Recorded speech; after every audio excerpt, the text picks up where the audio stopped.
chance kuri boss ubu ncekinze konte akazi ni kose mfite rarunyite boss minsi yose ntisa mvuye mu nkoni zikaze guse mbonye sheku ubu nambaye ikote kimenyira bane ati kankari twirira imihanda dutambare mbari bakundinga gari abana b'ikigari nta wasipinda hano rirahari twahembwe hano nta rwikekwe twagiye Nyamata Gahembe kandi amazi ejo ni weekendi amazi ni ingenzi mana yandi kunde cyane. Washize hanze indirimbo yawe nshasha yitwa twahembwe kubera icyo watekereje kuvuga ko abantu bahembwa umaze igihe kinini uhembwa Jay C?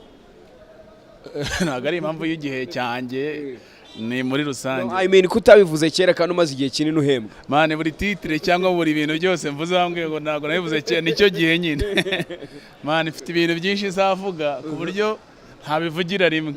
Ariko icy'ingenzi impamvu natekereje kuri ndirimbo ni ibihe tugiye kujyamo ni iminsi mikuru no kwishima mu miryango no kwishimana n'inshuti.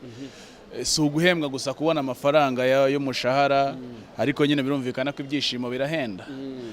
Iyo uhembwe nibwo wishima burya yambe wavugaga mu ndara uyifitemo ntago wishima. So natekereje ko kubyishimo muri rusange wabonye akantu kwishima n'inshuti n'umuryango tibagiye no gusigarasiyo home. Nayumvishe kuva kuri A kugeza kuri Z ibintu byinshi bikumiyemo bisa no kwigisha abantu gusesagura. Oya ntago ari iki ni ukuvuga man hari buri mafaranga agira icyo akora. Hari ayo kuri konti, hari ayo ugura ibyo mu rugo biribwa, hari ay'ibibanza, hari n'ayo kwishima hari n'ay'imyenda. Hariya navuze nayo kwishima no kunywa akantu urasohoka ukamera neza. Hari abadasohoka bakayatura mu rusengero urumva. Hari aba nyine ariya naya biriya naya bugene sinavuze ngo mugende mufate kuyo mwabrokesheje mwabavandimwe mwe rwose. Akantu karahenda kugakorera. Akantu karahenda birumvikana. Undi murongo numvishijemo udashobora kumva kimwe n'abakozi b'Imana urimo uravuga ngo idini ntiri gushuke ngo winywere Jay C. Ariko ngewe ntago genda umukozi w'Imana. Kandi nawe warakijijwe wigeze kubitubwira. Genda umuntu w'Imana cyane rero ntago ngiye idini ringotesha ngo rikubuze kunywa gahiye. Mbuze no kujya ku kazi. So ubona abantu bari gusengerwa se ngo bari kubakubita n'abanya abo polisi yafunze bafungira mu mazi ngo baravura. Amadini nge ntaga ngotesha nemera Imana. Imana rero nta ribi na divayi. Ese naguze umurongo wo muri Bibiliya uvuga ngo vino n'umukobanya. Hari no uvuga ko ariko ugomba gushyiramo kamwe kugira ngo imvange zimanuke niba birwaye. Wanditse. Nese vino n'umukobanya byanditse. Ibyo ngibyo ngenzi ko birimo muri Bibiliya byanditsemo. Fata gakeya urumva. Niba urwaye cyangwa se ntago mbyibuka ariko mu Baroma Abaroma barakwikiraga reka tuzashaka umupasiteri tumubaze neza. Hagati ntago mvuga ubusinzi ni ukwica icyaka. Ubwo se gukizwa kwawe kwaba gushingiye ejo mu idini uzajyayo bakurebe nabi. Ese gukizwa ni iki? Bimwe mu byo mu idini wagiyemo babuza no kunywa inzoga. Jewe ndumva icyaha ari ugusinda. Icyaha no gusinda ntago njya nsinda. Buri muntu asinda ku rwego rwe hari n'utabyemera. Ariko ubundi umuntu ajya akora ibyo ashoboye. Ubundi amategeko y'Imana ni nka kirazira z'Abanyarwanda. Jya ukora ibyo ushoboye ikibura kizi n'ikizira kizi. Nusinda ukarwana ni bibi cyane rwose. Imana irabyanga n'abantu barabyanga. None ubwo ngubwo kuri wowe ndashaka kubaza kubijyanye no kuba abantu bahembwe uri kumva. Wumva nk'abajene bari hanze hanga kimwe mu bintu babashishikariza no kwizigamira ku mafaranga yari yose babonye si ngombwa ngo wenda nakazi bakora kabahemba ku kwezi n'iki burya niyo umuntu wakoreye cyangwa wikorera ukagera yibona ubuhembwe. Wumva bagira iyihe systeme yo gukoresha amafaranga yabo kubijyanye no kubitsa babitse 50%, babitse 25%, principe yawe ukurikije ibyo ubona bifasha na experience ufite n'ibindi. Ubuzima tubayeho twese si bumwe. Ntago dépense zacu ari zimwe kindi n'umushahara income ntago ingana. Ariko ibyo wakora byose ugomba kumenya ko uyu munsi ufite agatege ariko ejo kazagenda kagabanuka. So urakora none ariko nejo umenye ko uzabaho. Uriho none nejo uzabaho. Ariko uyu munsi nibwo ukora ufite akabaraga. Ubwo rero utibutse gushyira akana ahantu ko kwizigamira kazagufasha wowe n'abagukomokaho ahazaza hawe waba uri mu buyobe. Uburyo bwiza bwo kwizigama n'ubuhe ni kuri konti cyane ugushora mu bintu.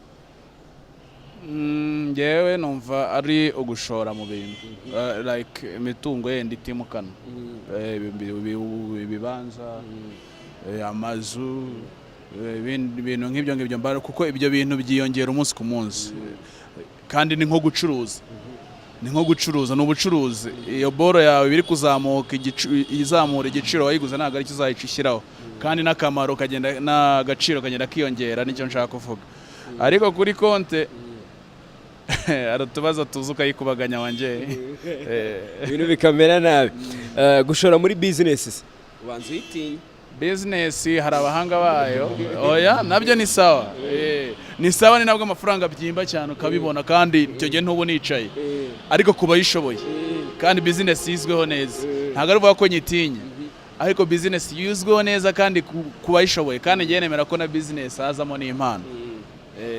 Ukunda guhembwa ku itariki zingahe? Wanjye ntabwo ndibuze. Nagiye muri Guma bari bazi itariki impembwa n'umushahara, ibyo nabonye nijye ubizi, ntabwo mvuga izo mpemberwa. Bagukoreraga iki? Iyo ukibona umushahara ikintu cya mbere ukora ni iki? Ibintu nyine umushahara wanjye hari ya famiye, ya famiye naho umubare wabo tu. Oya biterwa nuko kwezi gupangiwe. Hakazaho epargne, hakazaho no kumenya ko wakoze. Kumenya ko wakoze ni iki? Kumenya ko wakoze nyine no bati okay, ku kwezi ndagutoboye, niba ari inote yaya ninjise basi kanicara ahantu mbitekerezeho. Ari byo twavugaga ahashize mu kanya dutangira interview. Akabaho nayo uteganyiriza ibintu bitunguranye, byago cyangwa se amafete y'abantu. Ni byinshi ngabanya mutuntu twinshi, ariko amenshi ni famille no kwiyeparinya. Kwizigama. Dusoza, ni iki kintu nzakubona uri gukora nkamenya ko wahembwe?